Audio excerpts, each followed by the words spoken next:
மின்னல் ஒளி. ஆமா, அதனால இருவரும் மேகலோகம் போக வேண்டும். புறப்படலாமா? புறப்படலாம். 2 பேர் கிளம்பலாம். புறப்படு.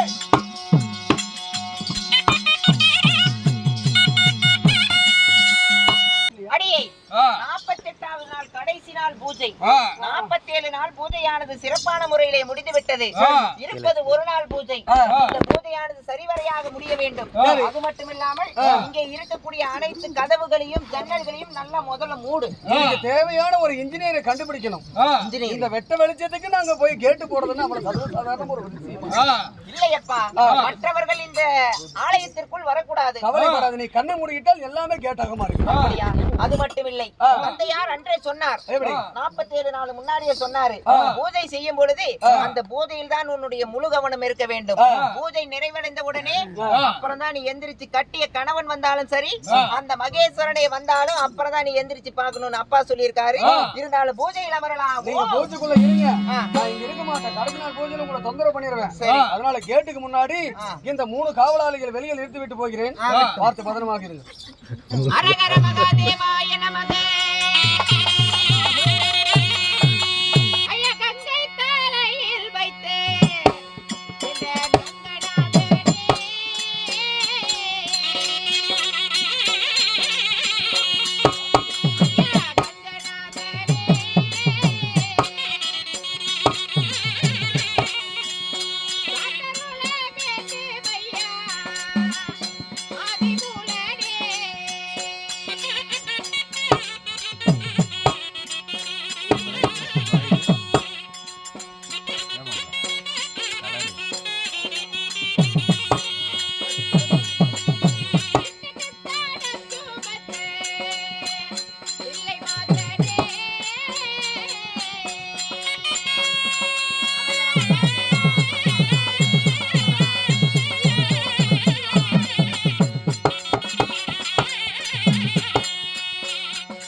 அங்கே இருக்கிறாளா என்று கேட்டதற்கு கணவன் வர வேண்டும் என்பதற்காக கன்னிகா மடம் ஒன்று அமைத்து அவரி பூஜை பண்ணிட்டு இருக்கிறாளாம் மின்னல் ஒளி.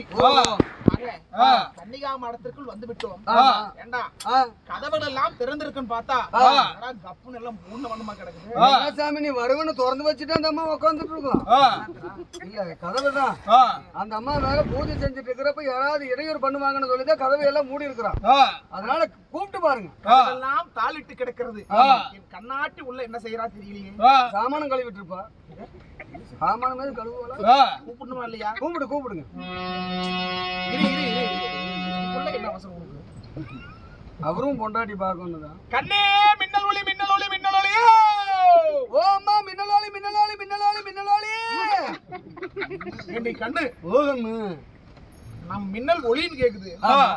என்னடா இன்னொன்னு ஓன்னு கேக்குது. அதே காட்டுல போட்டுறோம் இல்லைங்களா, அதனால எக்கோ கேக்குதுங்க. எங்கடா எக்கோ அடிக்குது? அங்க பாருங்க அந்த செவுத்துல இருந்து அடிச்சு பின்னாடி. கண்ணே மின்னல் ஒளி.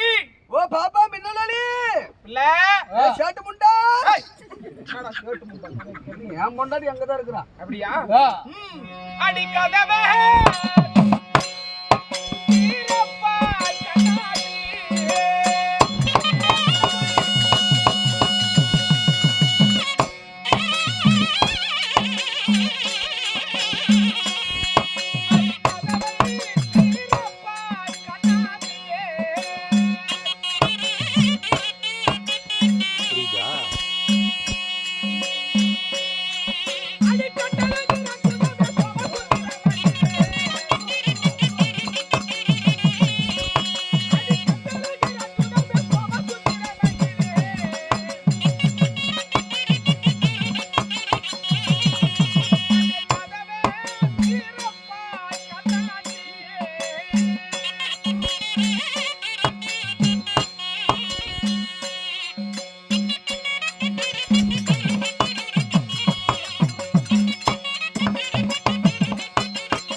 விளையாடிட்டு இருக்கீங்க? இல்லைங்க, இவ்வளவு நேரம் கூப்பிட்டு பாக்குறோம், அந்த அம்மா துறப்புனாங்குது. அது சரி. அது சரி முண்டை. ஏய், அது சரி இல்ல. அது சரி. ஆமா, என்னடா கொள்ளக்காரன் புடிச்சிட்டு இருக்கற? நாங்க கதவு காலிட்டு இருக்குதா இல்லையானு இப்ப இதுதான் கதவு. கதவு டபுள் கதவு. கட்டின புருஷன் வெளிய நின்னு எவ்வளவு நேரம்டா கூப்பிடுறது? நான் ஓடி கதவு திறக்கறாளான்னு பாடுறா. அதே இன்னொன்னு என்னன்னா, யாரையே நான் பெட்டினு சம்பேவ சப்ரா இல்ல, என்ன அடிச்சு கொள்றாங்க. அதே ஊரா மூட்டு கதவா இருந்தாலும் தட்டிட்டு போகணும். இது நம்ம வீட்டு கதவு தானே, 8 வச்சு புட்டுட்டு போகணும். ஒட்டச்சிக்கிட்டு போலாம். ஒட்டத்துக்கிட்டு போனீங்கன்னா புள்ள போடுறது. ஒட்டச்சிக்கிட்டு போலாம். ஒட்டத்துக்கிட்டு போலாம் போடுங்க. அப்படியா? எவ்வளவு காதல் ஆசையோடு வந்திருக்கிறேன் காந்தியவன். காக்க வைக்கிறான் பாத்தியாவ? காதலும் அதிகமாகி கண்ணீரை வைத்து பார்த்தேன்.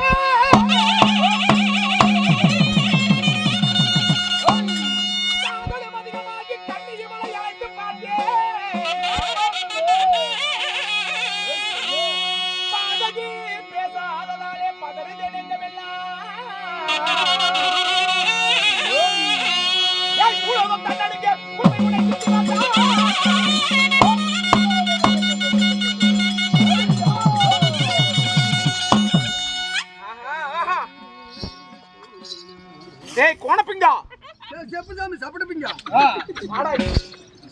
மூட்டை உடைத்து திறந்து வந்தவுடனே பார்த்தாயா எவ்வளவு ஜொலி ஜொலிப்பாக இருக்கிறதுன்னு? ஆமாம் சாமி, நோம்பிக்கு போட்ட சீரியல் பல்பு எவ்வளவு ஜொலிக்குது பாருங்க. அதுவா சொன்னோம். அங்க பாருங்க, ஒரு காவலாளி பெண் எப்படி உட்காந்து பேயாடி கொண்டு நித்ரமுப்பா. சரி, இருக்கத்தானே செய்யும். உன்னை மட்டும் விட்டு வைக்குமா? நாளை கடல கஞ்சிக்கு எப்படி இருக்குன்னு தெரியல. இப்பவே பாதி வெங்காயம் ஒளிச்சிருக்கும். ஆமா, கதவை திறந்து வந்து விட்டோம். அற்புதமான வாசனை. பன்னீரும் ஜவ்வாது சூடம் கற்பூரம் ஊதுபத்தி இத்தனையும் தோற்கடித்து விடும். அருமையான வாசனை. என்ன வாசனை தெரியுமா? எங்கே இருந்து வருகிறது? அந்த மூலையில இருந்து தான் வருகிறது. ஓம் நமச்சிவாய நமக. ஓம் நமச்சிவாய நமக.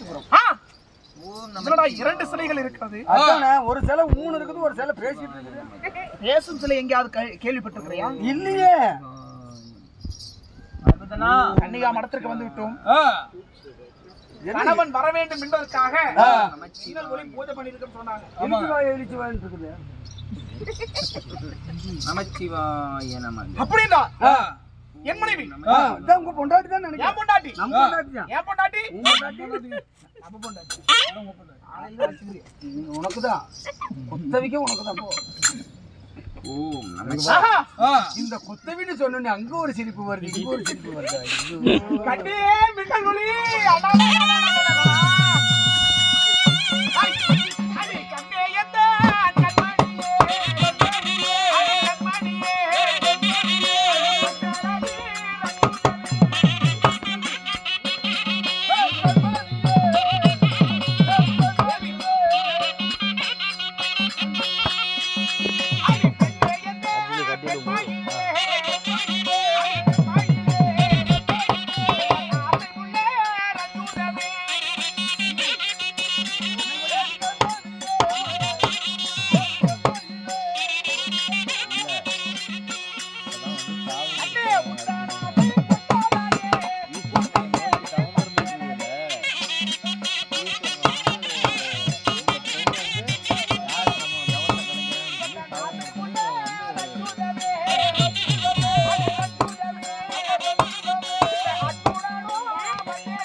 தலைகீழா பாடணும். அவரு என்ன பாட்டு பாடினா? முதல் வரி எப்படி பாடுனீங்க? நீ கண்ணே எந்தன் கண்மணியான்னு பாடுற. அது குடலுக்கார வாங்கி எப்படி பாடுறாரு? கூடலூர்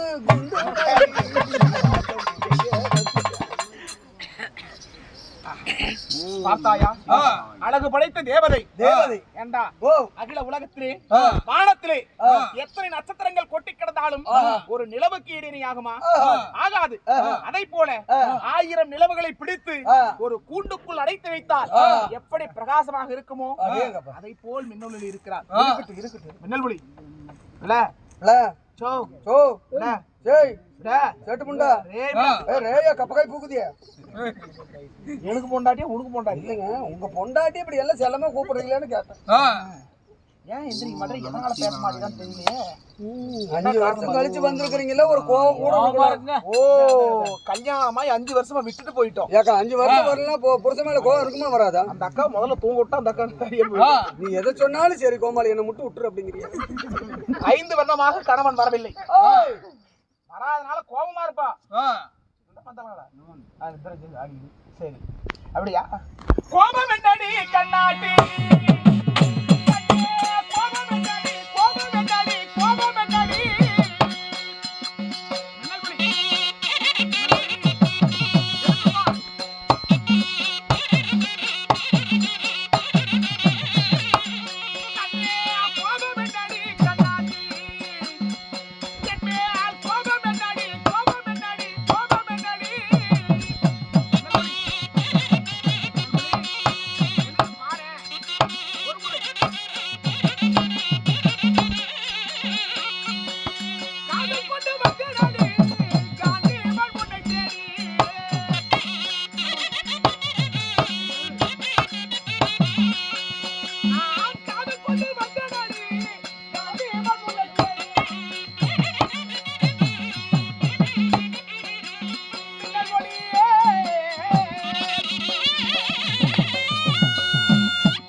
கோபம் நியாயமானதுதான்.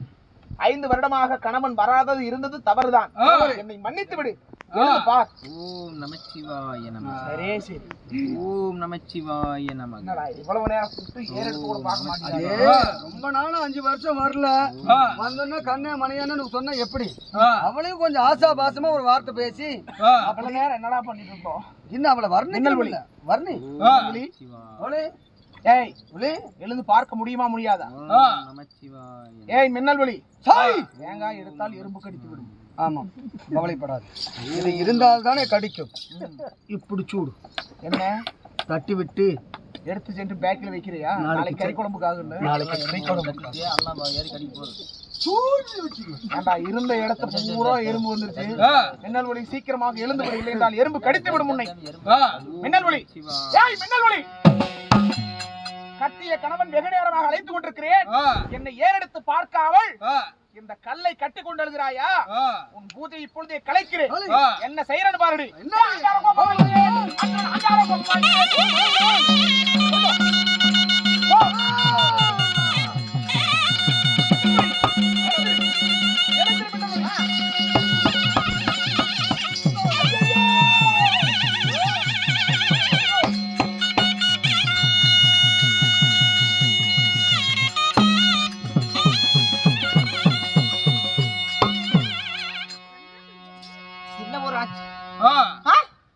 எங்கே இங்க இருந்த சிவலிங்கம் பூஜையை கலைத்ததையா? ஐயோ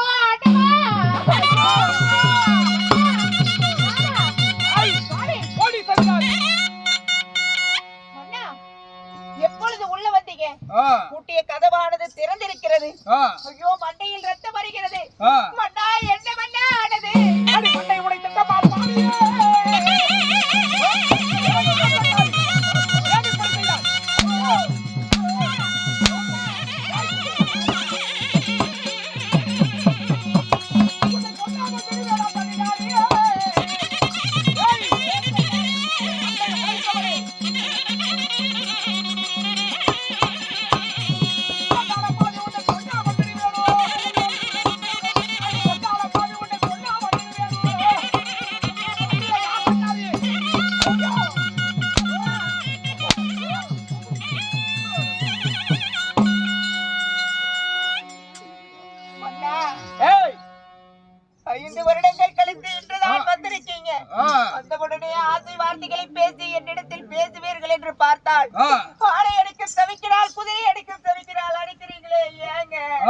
கட்டிய கணவன் வெகு நேரமாக கண்ணே மணிய முத்திய பவளம் என்ற ஆசை அங்கோடு அழைத்துக் கொண்டிருக்கிறேன்.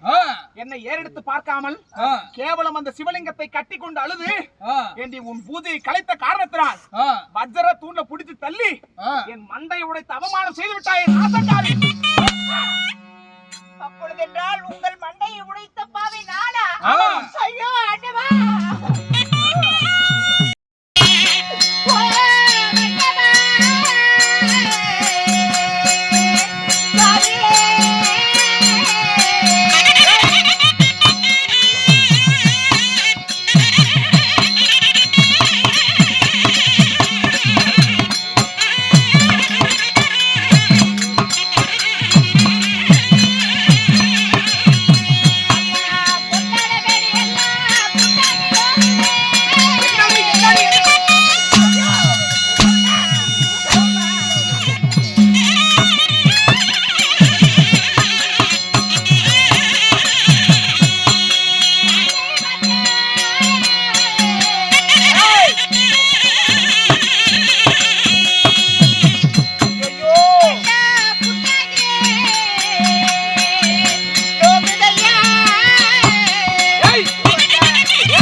அறியாத புத்தியில் தெரியாமல் தவறொன்று நடந்து விட்டது. நான் பூஜையில் முழுமையாக இருந்ததால் நீங்கள் என்னை கைப்பிடித்து தூக்கிய உடனே எனக்கு யார் என்னார் என்று தெரியாமல் பிடித்து தங்களை பிடித்து தள்ளிவிட்டு இது நான் தெரிந்து செய்த தவறில்லை மன்னா. நான் ஏற்றுக்கொள்ள மாட்டேன். 5 வருடமாக உன் கணவனாகப்பட்டவன் நான் வரவில்லை. அப்படி என்பதற்காக வராத கணவனை வரவழைத்து அவன் மண்டையை உடைக்க வேண்டும் அப்படிங்கறதாண்டி உன் நோக்கம். அப்படி 5 வருடங்களாக நீங்க ஏங்க வரவில்லை? நீங்க வரலீடுதானே இந்த சிவனை கோரி கடூரமான தவம் செய்து கொண்டிருக்கிறேன். எனக்காக பூஜை பண்ணையா? ஆமா. அப்ப பூஜை பண்ண தெரியுதில்ல. கணவன் நான் வந்து விட்டேன் அல்லவா, பூஜையை விட்டு எந்திரிக்க வேண்டியதாண்டி. இந்த பூஜையினுடைய நிபந்தனை எப்படி என்றால் பூஜை செய்யும் பொழுது அந்த பூஜையிலே முழுமையாக இருக்க வேண்டும். கட்டிய கணவர் வந்தாலும் அந்த கடவுளே வந்தாலும் கண் விழித்து பார்க்க கூடாது என்று என்னுடைய தந்தையார் சொன்னாங்க. அதற்கு எனக்கு பூஜையில் முழுமையாக இருந்ததால் நீங்கள் எப்ப வந்தீங்க என்ன நடந்தது என்று எனக்கு ஒன்றுமே தெரியாதுங்க. இதையெல்லாம் நம்ப சொல்கிறாயா? ஏய், உன்னை போன்ற பெண்களுக்கெல்லாம் பெரியோர்கள் அன்றே சொல்லியிருக்கார். எப்படி? ஆற்றையும் நம்பலாம், பெரும் காற்றையும் நம்பலாம், கொல்ல வரும் வேங்கையை நம்பலாம், கொடிய சிங்கத்தை நம்பலாம். ஆனால் சீலை கட்டிய பெண்களை நம்பினால் கையில் திருவோடு கொடுத்து தெருவில் பிச்சை எடுக்கதாண்டி அனுப்பி. சீரும் பாம்பை நம்பு, சிரிக்கும் பெண்ணை நம்பாதே அப்படின்னு பெரியவங்க எல்லாம் தெரியாம சொல்லி இருக்க மாட்டாங்க. இதெல்லாம் தெரிஞ்சேதான் செய்திருக்கிறாய். சரி மன்னா, நடந்ததெல்லாம் அதாவது ஒரு தூக்கத்திலே வருகின்ற கனவு போல் எண்ணிக்கொள்ளலாம். நடந்ததெல்லாம் இருக்கட்டும், வாங்க பஞ்சனைக்கு செல்லுங்கள். இதற்கு மேல் உன்னோடு சேர்ந்து நான் வாழ்வதா அப்படின்னு நினைக்கிறியா? ஏய் சுவாமி, 5 வருடமாக வாழாவெட்டியா இருந்தல்ல, என் மண்டையை உடைத்து அவமானம் செய்த காரணத்தினால இனிமே நீ நிரந்தர வாழாவெட்டியாக போவாய். ஏன் மன்னா? ஆமாண்டி, இப்ப சொல்கிறேன். உயிராக நினைக்கும் மாயவன் மீது சாட்சியாக மன்னன் இந்த உருவத்தோடு வரமாட்டேன். ஆயன் மீது சாட்சியாக அர்ஜுனனாகப்பட்டவன் உன் முகத்திலே வந்து நான் விழிக்க மாட்டேன். இது சத்தியம்.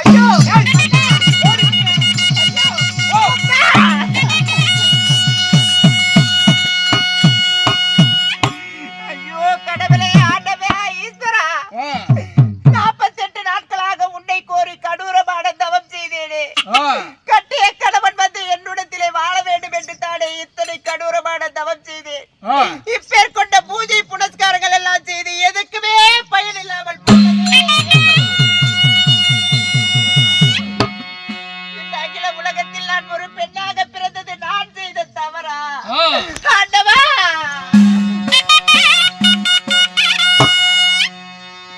ஐயோ நான் ஏது வரியே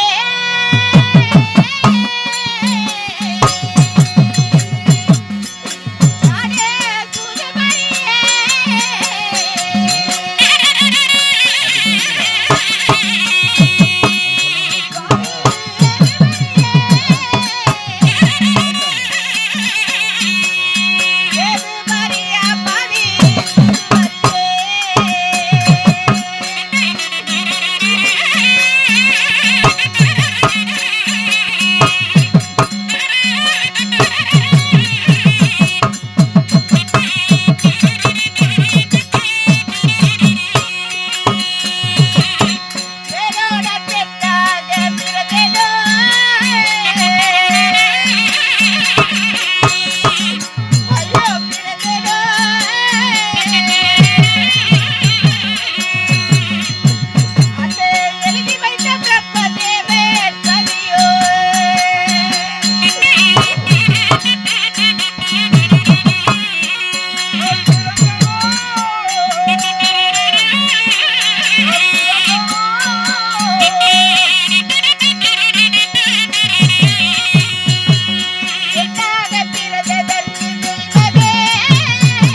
காது கட்டு வாழ்ந்திருப்பார்கள்.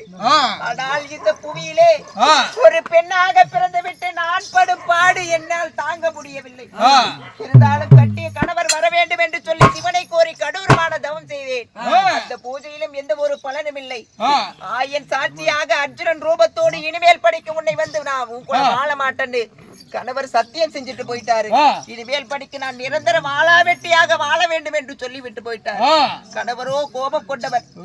அவர் ஏதாவது செஞ்சுக்கிட்டான் நான் என்ன செய்வேன்?